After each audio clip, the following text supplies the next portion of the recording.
Pemirsa, selamat pagi. Assalamualaikum warahmatullahi wabarakatuh. Allahumma sholli ala Muhammad wa ala ali Muhammad. Ya, bertemu lagi kita di dalam silaturahim dakwah siraman assalam ini hari Jumat tanggal 8 November 2024. Nah, orang kan pasti kalau misalkan pengurus masjidnya terbuka ya, pasti akan melihat susunan pengurus masjidnya, baik itu yang mengabdi sebagai pengurus di yayasan maupun pengurus di DKM, Dewan Kemakmuran Masjid misalkan, atau Dewan Kemakmuran Musola. Nah, pertanyaannya gini teman-teman ya, teman-teman tuh pasti akan kaget ketika melihat ada nama, taruhlah satu orang atau mungkin lebih lah ya, lebih dari satu. Nah, orang ini tuh batang hidungnya di masjid dan musala itu, kita fokus di masjid aja lah ya. Batang hidungnya di masjid itu tidak pernah kelihatan ya. Rai itu muka ya, mukanya aja nggak pernah kelihatan di masjid gitu loh. Tiba-tiba jadi pengurus di yayasan masjid atau di DKM, Dewan Kemakmuran Masjid. Nah, gimana itu Pak?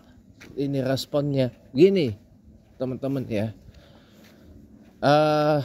Kalau Anda tanya pandangan saya pribadi ya, saya jujur sepenuhnya nggak begitu sepakat ya dengan itu.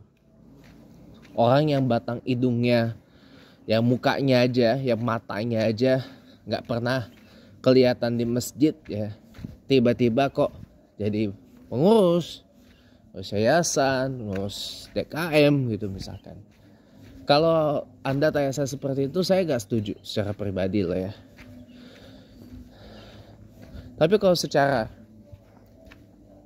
karena saya memandangnya gini loh, saya memandang dari sudut pandang yang lain, dari segi etis dan moralnya.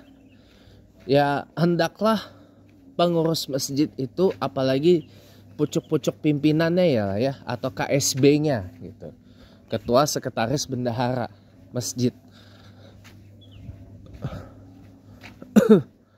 itu paling tidak adalah orang-orang yang memang minimal itu adalah orang yang sering hadir di masjid. Di samping orang itu dipilih atau diberikan mandat, diberikan amanah itu karena kecakapannya, kemahirannya, karena keahliannya, karena ekspertisnya. Bukan karena dia kroni, dia teman, dia relasi, dia kolega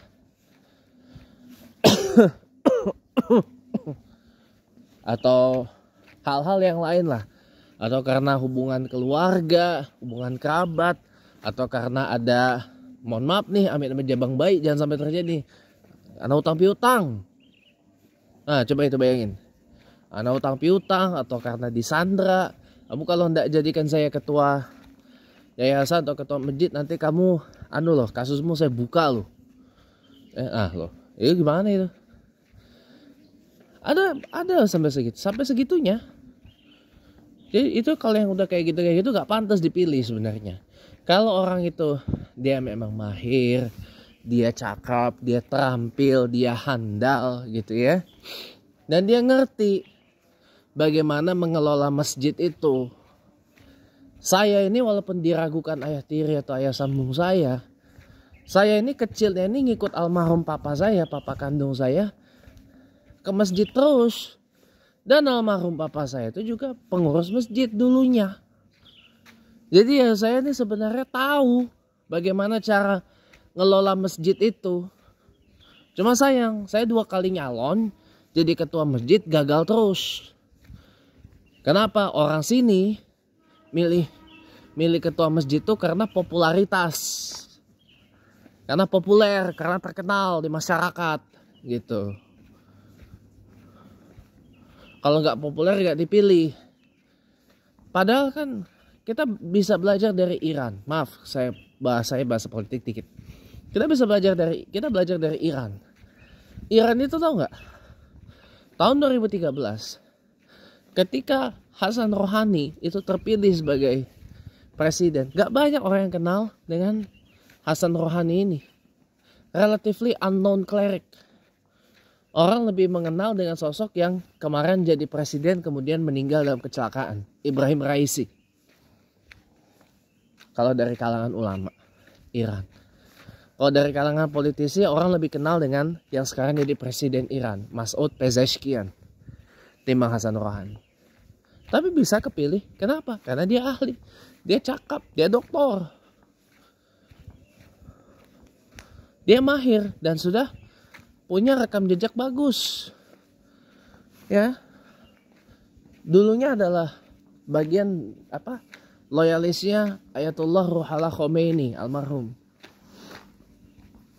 Sempat juga jadi diplomat, sempat juga jadi bagian dari tim negosiator ya, nuklir Iran dan banyak lagi. Kepilih jadi presiden. Kenapa? Karena terampil, karena cakap, karena mahir. Gitu loh. Kalau di sini mah enggak. Di sini orang milih. Jangankan kita bicara milih presiden ya, milih ketua masjid aja tuh berdasarkan popularitas.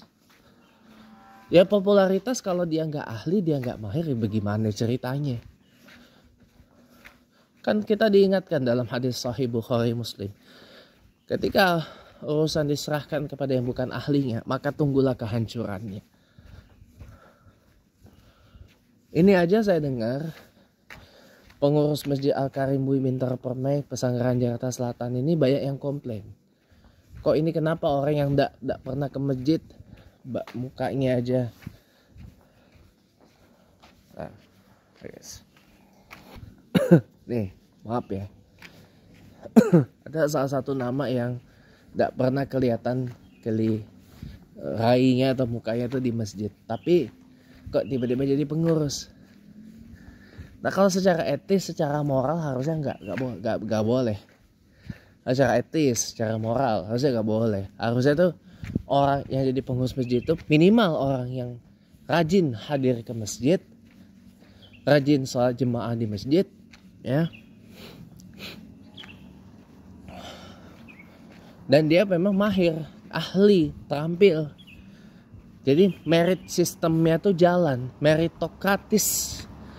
Jadi appointment by merit system, ditunjuk dengan sistem merit gitu loh, bukan dengan atas dasar seperti yang tadi udah saya sebut, karena koni, karena kolega, karena pertemanan dan sebagainya.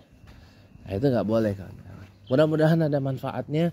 Jadi makanya ketika kita hendak memilih atau menunjuk, memberi amanah kepada orang yang berkhidmat di masjid, hendaklah benar-benar pilih orang yang tepat. Jangan hanya karena faktor emosi masjid bisa hancur. Assalamualaikum warahmatullahi wabarakatuh.